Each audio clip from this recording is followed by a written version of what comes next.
WB home tutor চ্যানেলে তোমাদের স্বাগতম। আজ আমি তোমাদের দশম শ্রেণীর কোষ দেখি 8 অর্থাৎ লম্ববৃত্তাকার চৌম অধ্যায়ের অঙ্কগুলিকে খুব সহজেই বোঝানোর চেষ্টা করব। তো ভিডিওটি স্কিপ না করে শেষ পর্যন্ত দেখতে থাকো। আশা করি লম্ববৃত্তাকার চৌম অধ্যায়ের প্রত্যেকটি অঙ্ক তোমরা খুব সহজেই বুঝতে পারবে।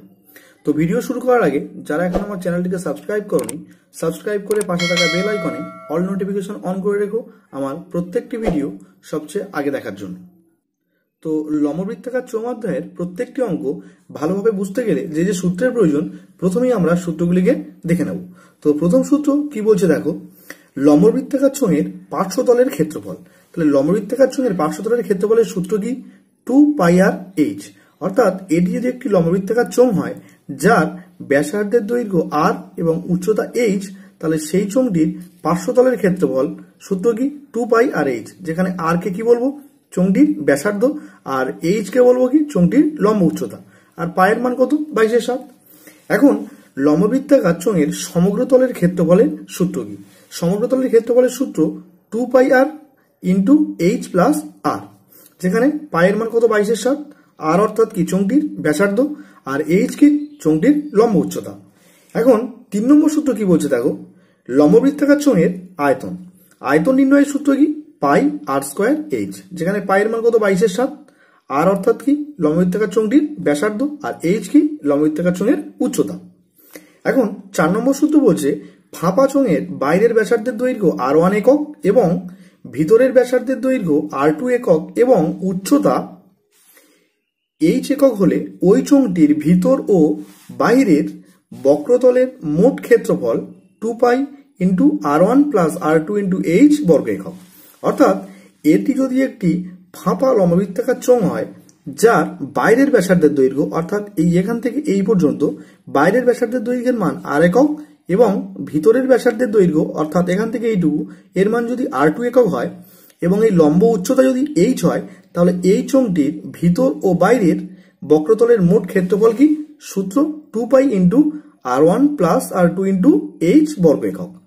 এখন লাস্ট সূত্র কি বলছে দেখো, দুমুখ খোলা লম্ববৃত্তাকার চোঙের সমগ্র তলের ক্ষেত্রফল।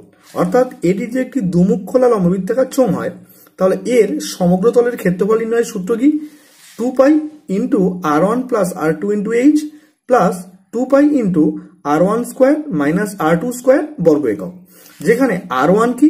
r1 হচ্ছে চোঙটির বাইরের ব্যাসার্ধের দৈর্ঘ্য, অর্থাৎ এখান থেকে এইটুকু। আর r2 কি? চোঙটির ভিতরের ব্যাসার্ধের দৈর্ঘ্য। আর এইচ কি? এইচ চোঙটির লম্ব উচ্চতা। তাহলে কোষ থেকে 8-এর প্রথম অঙ্ক কি বলছে দেখো, পাশের চিত্রের ঘনবস্তুটি দেখি এবং নিচের প্রশ্নের উত্তর লিখি। তাহলে এখানে একটি লম্ববৃত্তাকার চোঙ দেওয়া আছে, দিয়ে প্রথম প্রশ্ন বলছে ছবির ঘনবস্তুটির কয়টি তল, মানে এর তল সংখ্যা কয়টি। দেখো, এই একটি তল, এই একটি তল, দুটি, আর চারিপাশে একটি তল। তাহলে মোট কয়টি তল হলো? 3টি তল। তাহলে প্রথমে এখানে লিখবো 3টি তল। দ্বিতীয় প্রশ্ন কি বলছে দেখো, ছবির ঘনবস্তুটির ড্যাশটি বক্রতল ও ড্যাশটি সমতল। এখানে বক্রতলের সংখ্যা আর সমতলের সংখ্যা কয়টি চেয়েছে। তাহলে বক্রতল মানে কি? চারিপাশে যে তল, তাহলে চারিপাশে এখানে কি? একটি তল। তাহলে একটি বক্রতল। আর সমতল কয়টি? দেখো, উপরে একটি, নিচে একটি। তাহলে সমতল কয়টি? 2টি সমতল।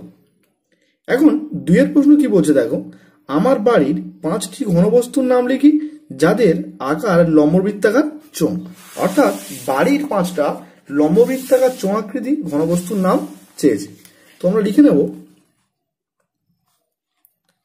5টি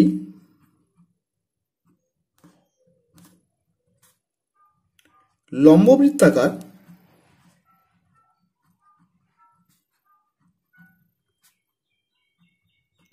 ঘনবস্তুর নাম হলো,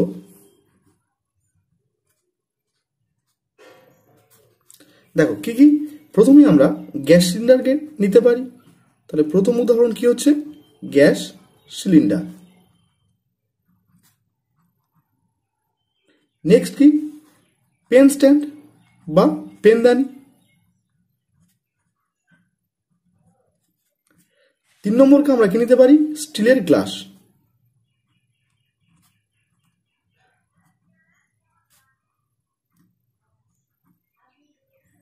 4 নম্বর কি নিতে পারি? দুমুখ খোলা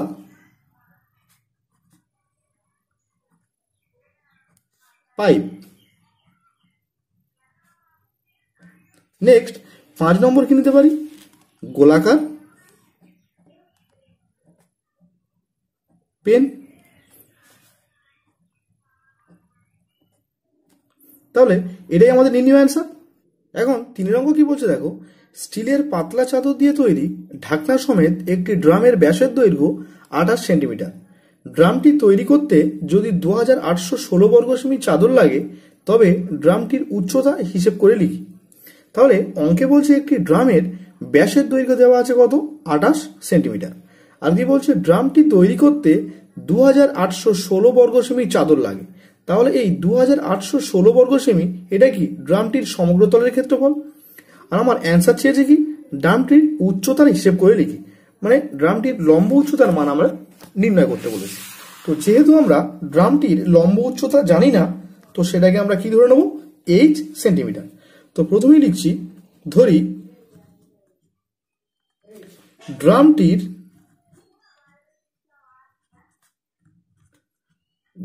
ড্রামটির উচ্চতা ইকুয়ালস টু 8 সেন্টিমিটার। নেক্সট কি লিখবো দেখো, এখানে ড্রামের ব্যাসের দৈর্ঘ্য কত দেওয়া আছে? 28 সেন্টিমিটার। তো সেখান থেকে আমরা ব্যাসার্ধের দৈর্ঘ্যকে নির্ণয় করতে পারি। তাই লিখবো অতএব ড্রামটির ব্যাসার্ধ। তাহলে ব্যাসার্ধ আমরা কি জানি? সবসময় ব্যাসের অর্ধেক হয়, অর্থাৎ ব্যাসকে যদি আমরা 2 দিয়ে ভাগ করি তবেই আমরা ব্যাসার্ধ পেয়ে যাই। তাহলে এখানে ব্যাসের দৈর্ঘ্য ছিল 28, তো 28কে আমরা 2 দিয়ে ভাগ করলে ব্যাসার্ধ পেয়ে যাব। তাহলে কি হবে? 14 2 28, অর্থাৎ এখানে ড্রামটির ব্যাসার্ধের মান আমরা 14 সেমি পেলাম। এখন আমরা ড্রামটির সমগ্র তলের ক্ষেত্রফল নির্ণয় করব। তো এখানে লিখব অতএব ড্রামটির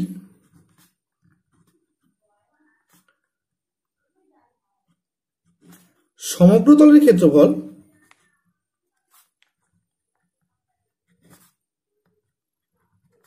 ইকুয়ালস টু, দেখো ড্রামটি যেহেতু কি লম্ববৃত্তাকার চোঙ, তাহলে লম্ববৃত্তাকার চোঙ আকৃতির সমগ্র তলের ক্ষেত্রফল আমরা কি জানি? 2 পাই আর ইন্টু এইচ প্লাস আর, যেখানে 2 ইন্টু পাইয়ের মান কত? 22/7 ইন্টু আর, আর অর্থাৎ কি? ড্রামটির ব্যাসার্ধ। তাহলে ব্যাসার্ধের মান আমরা কত পেয়েছি? 14। তো এখানে 14 লিখে নেব ইন্টু এইচ প্লাস আর, এইচ ড্রামটির উচ্চতা জানি না, সেটাকে আমরা এইচ রেখেছি, প্লাস আর এর মান কত? আর এর মান আবার 14।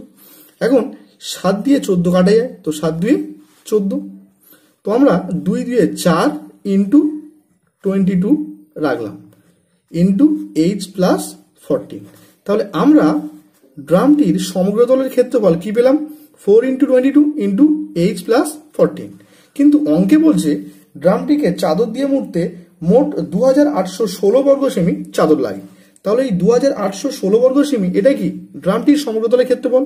তাহলে আমরা পেয়েছি এটা, কিন্তু অঙ্কে বলছে 2816। তো আমরা লিখব শর্তানুসারে 4 into 22 into H plus 14 equals to 2816। তো এখান থেকে আমরা ক্যালকুলেট করে এইচ এর মানকে নির্ণয় করব। তাহলে প্রথমেই দেখো এইচ প্লাস 14 ইকুয়ালস টু কি হবে? 2816, আর এই 4 ইন্টু 22 এটা ডান দিকে কি হয়ে যাবে? 2816 নিচে নেমে যাবে। তাহলে 4 ইন্টু 22, 4 দিয়ে 2816 কাটলে কি হবে? 4 7 28 আর 0 4 4 16। এখন যদি আমরা 22 আর 704কে কাটি তাহলে 11 দিয়ে কাটা যাচ্ছে। দেখো 11 2 22, 6 11 66, 67 68 69 70, 4 44, 4 11 44। আবার 2 দিয়ে 64 কাটলে কি হবে?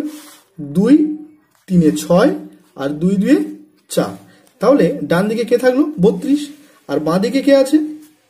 H plus 14। তাহলে ইকুয়ালস টু কি হবে? 32।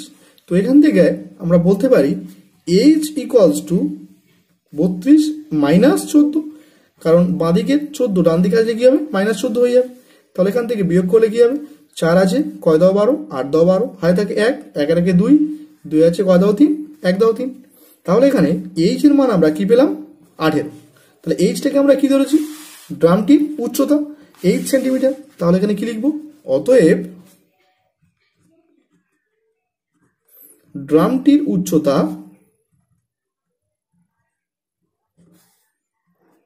18 সেন্টিমিটার। তো এটি আমাদের নির্ণয় অ্যান্সার।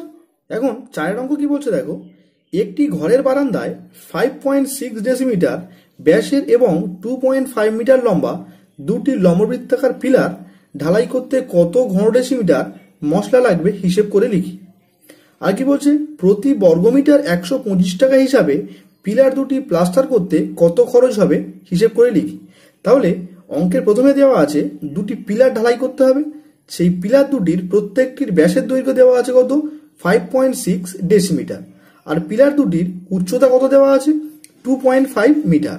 আর অ্যান্সার চেয়েছে পিলার দুটি ঢালাই করতে কত ঘন ডেসিমিটার মশলার প্রয়োজন। তাহলে এখানে একক কি চেয়েছে, ঘন ডেসিমিটার, কিন্তু এখানে একটা আছে ডেসিমিটার এককে, একটা আছে মিটার এককে। তো প্রথম কাজ, এই মিটারকে আমরা ডেসিমিটারে প্রকাশ করব, অর্থাৎ পিলার দুটির উচ্চতা যেটা দেওয়া ছিল সেটাকে আমরা ডেসিমিটারে প্রকাশ করব। তো পিলার দুটির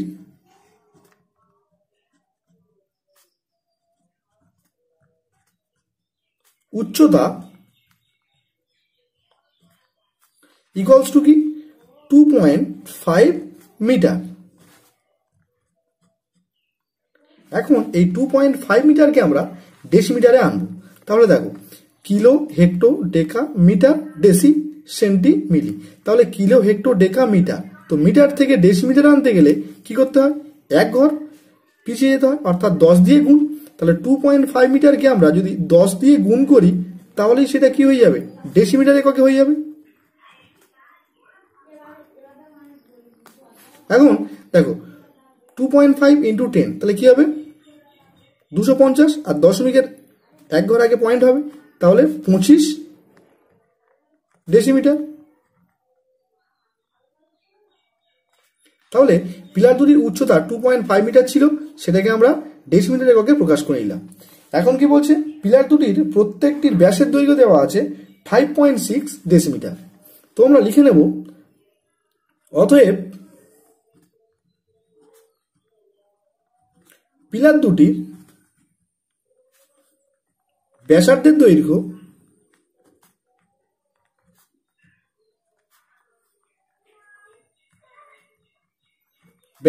কি হবে, আমরা কি জানি, ব্যাসার্ধ ব্যাসের অর্ধেক হয়। তাহলে যেহেতু ব্যাস 5.6, তাহলে ব্যাসার্ধ কি হবে, 5.6 ডিভাইডেড বাই 2, তাহলে কি হবে 2.8 ডেসিমিটার। এখন বলছে পিলার দুটি ঢালাই করতে কত ঘন ডেসিমিটার মশলা লাগবে, অর্থাৎ কি পিলার দুটির আয়তন নির্ণয় করতে হবে। তাহলে লিখছি, অতএব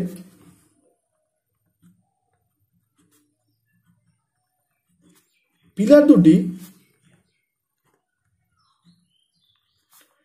ঢালাই করতে যে পরিমাণ মশলার প্রয়োজন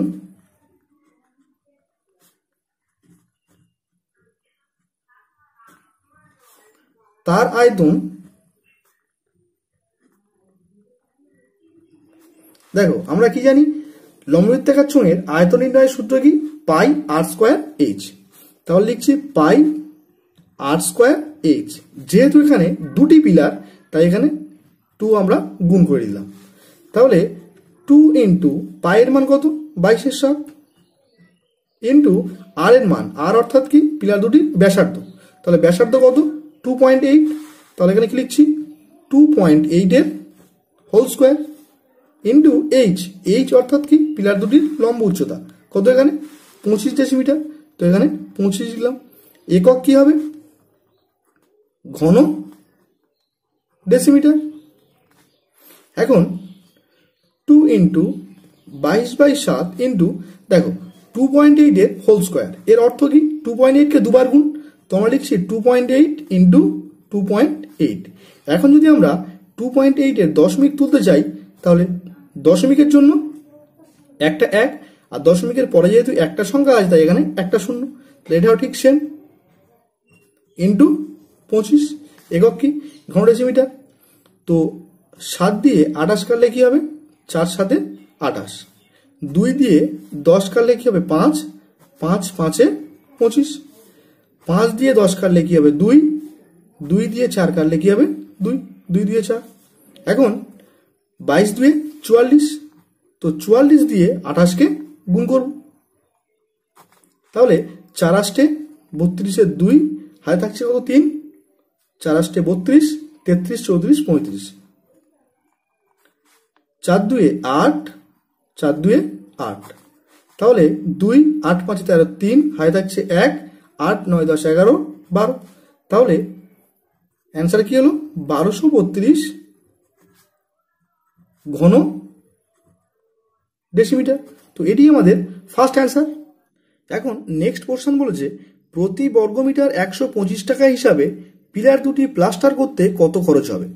তাহলে পিলার দুটি প্লাস্টার করব অর্থাৎ কি পার্শ্বতলের ক্ষেত্রফল নির্ণয় করতে হবে, কারণ পিলারের আমরা পার্শ্বতলের প্লাস্টার করি। তাহলে বলছে প্রতি বর্গমিটার 125 টাকা হিসাবে পিলার দুটি প্লাস্টার করতে কত খরচ পড়বে। তো প্রথমেই আমরা পিলার দুটির পার্শ্বতলের ক্ষেত্রফল নির্ণয় করব, কিন্তু অঙ্কে দেওয়া আছে প্রতি বর্গমিটারে, অর্থাৎ এখানে এককটা আমার মিটার এককে রাখতে হবে।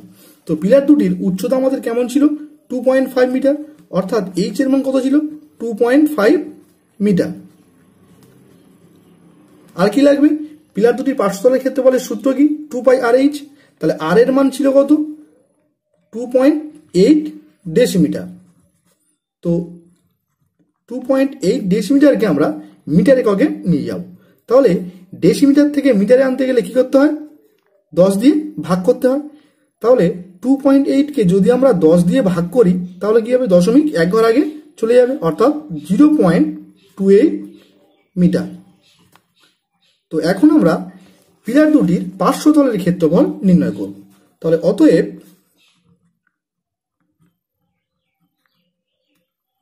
পিলার দুটির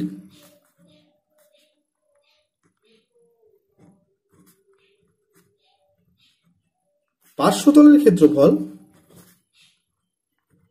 তাহলে পার্শ্বতলের ক্ষেত্রফলের সূত্র আমরা কি জানি? 2 পাই আর এইচ। তাহলে 2 পাই আর এইচ। তাহলে যেহেতু এখানে দুটো পিলার তাই এখানে 2 ইন্টু 2 লিখবো, ইন্টু পায়ের মান কত? 22/7, ইন্টু আর এর মান কত? 0.28। তাহলে 0.28 ডিভাইডেড বাই কত?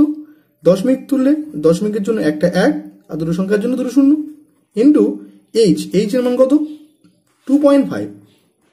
2.5 ডিভাইডেড বাই দশমিকের জন্য একটা 1 আর দশমিকের পরে যেহেতু একটা সংখ্যা আছে তাই এখানে একটা 0 বসবে। তো 25 দিয়ে 100 কাটলে কি হবে? 4 25 100। আর 4 দিয়ে 28 কাটলে কি হবে? 4 7 28।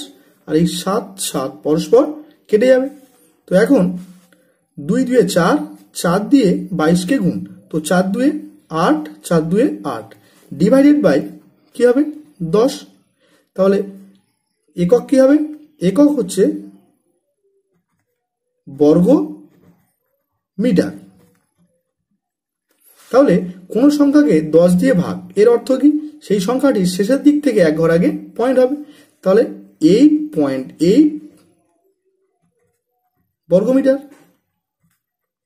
তাহলে আমরা পিলার দুটির পার্শ্বতলের ক্ষেত্রফল আমরা কি পেলাম? 8.8 বর্গমিটার। এখন বলছে প্রতি বর্গমিটারে 125 টাকা হিসাবে কত খরচ পড়বে। তাহলে 1 বর্গমিটার প্লাস্টার করতে 125 টাকা খরচ হয়।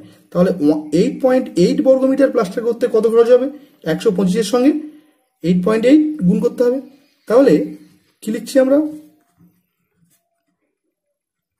প্রতি বর্গমিটারে 125 টাকা হিসাবে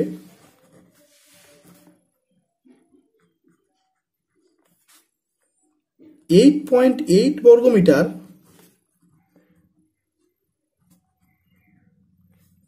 প্লাস্টার করতে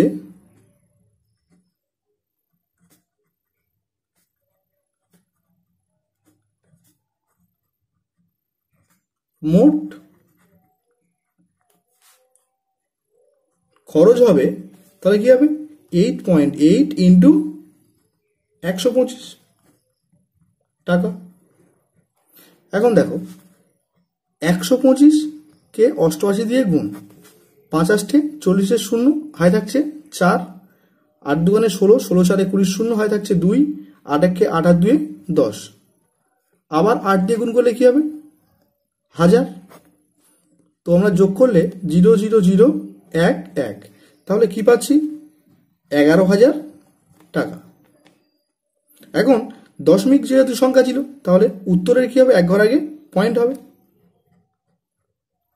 আর আমরা জানি দশমিকের পরে শূন্যর কোনো দাম নেই, তাহলে আলটিমেট খরচ হলো কত, 1100 টাকা। তো এটি আমাদের নির্ণয় অ্যান্সার। এখন 5 অঙ্ক কি বলছে দেখো, 2.8 ডেসিমিটার দৈর্ঘ্যের অন্তর্ব্যাস বিশিষ্ট এবং 7.5 ডেসিমিটার লম্বা একটি জ্বালানি গ্যাস সিলিন্ডারে 15.015 কিগ্রা গ্যাস থাকলে প্রতি ঘন ডেসিমিটার গ্যাসের ওজন হিসেব করে লিখি। তাহলে অঙ্কে দেওয়া আছে কি 2.8 ডেসিমিটার দৈর্ঘ্যের অন্তর্ব্যাস বিশিষ্ট। তাহলে প্রথমে জানতে হবে অন্তর্ব্যাস জিনিসটা কি। অন্তর্ব্যাস দেখো, এটি যদি একটি গ্যাস সিলিন্ডার হয় তাহলে এর চারিদিকে কি ধাতব পাত দিয়ে মোড়া থাকে, তো তার মধ্যে গ্যাস সীমাবদ্ধ থাকে। এই যে ভিতরের অংশের ব্যাস, এটাকেই আমরা অন্তর্ব্যাস বলবো। এই অন্তর্ব্যাসের মান দেওয়া আছে কত, 2.8 ডেসিমিটার। আর কি বলছে, সিলিন্ডারটি লম্বা কত, 7.5 ডেসিমিটার।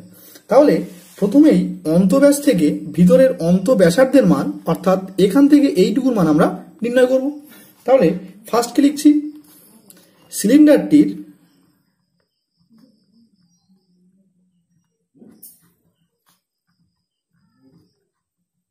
অন্তর্ব্যাসার্ধ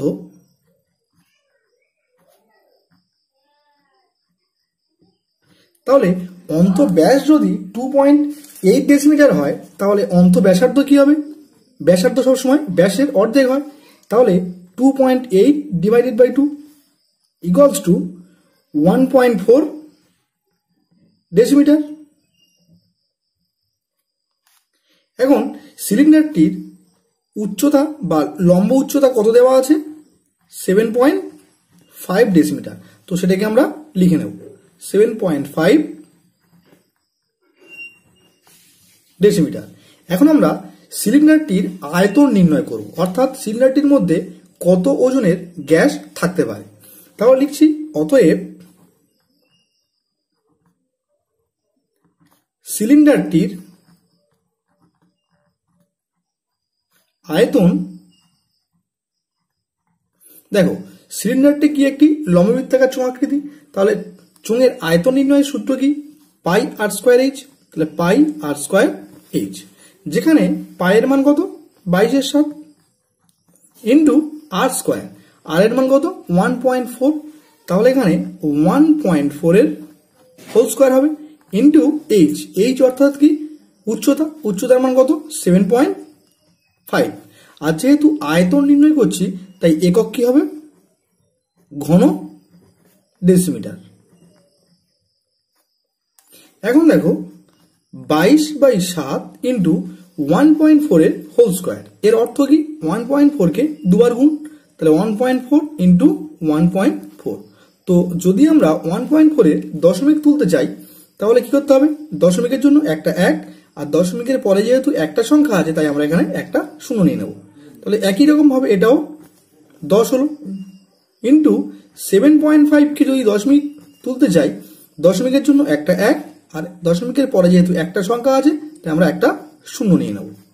এখন 7 2 14, তো 2 দিয়ে 10 কাটলে কি হবে, 5 2 10, 5 দিয়ে 75 কাটলে কি হবে, 5 15 75, 15 আর 10 যদি 5 দিয়ে কাটি, তাহলে 5 3 15, 5 2 10, 2 দিয়ে 14 কাটলে কি হবে 7।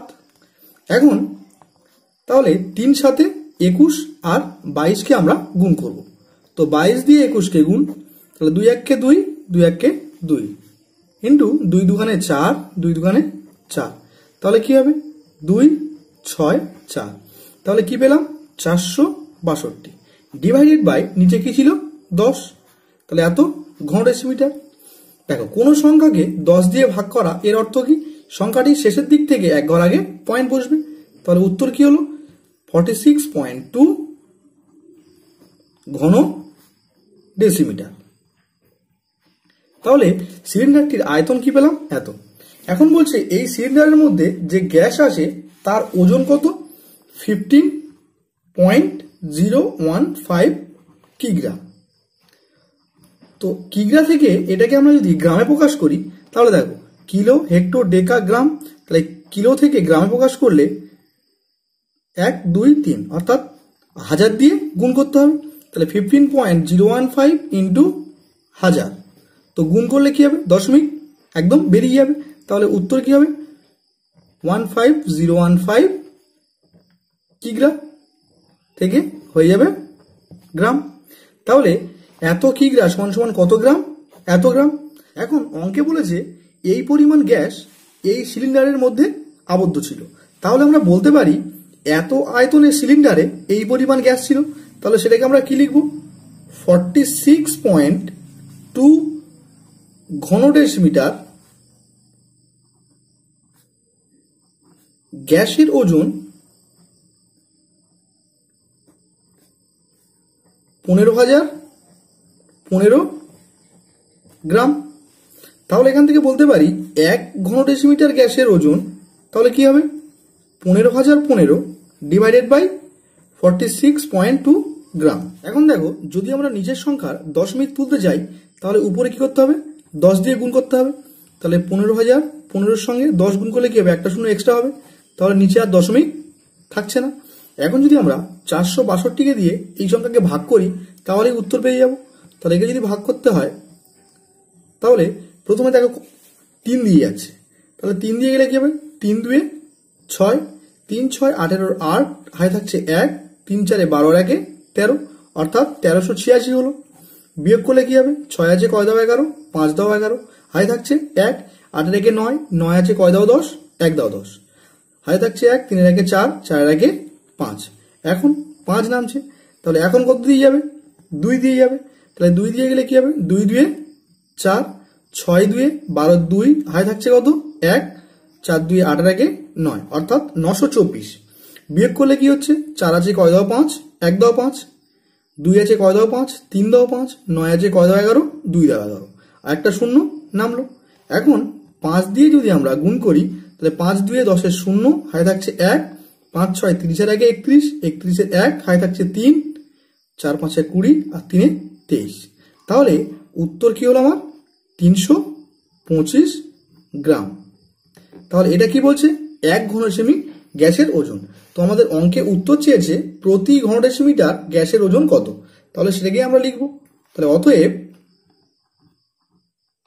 প্রতি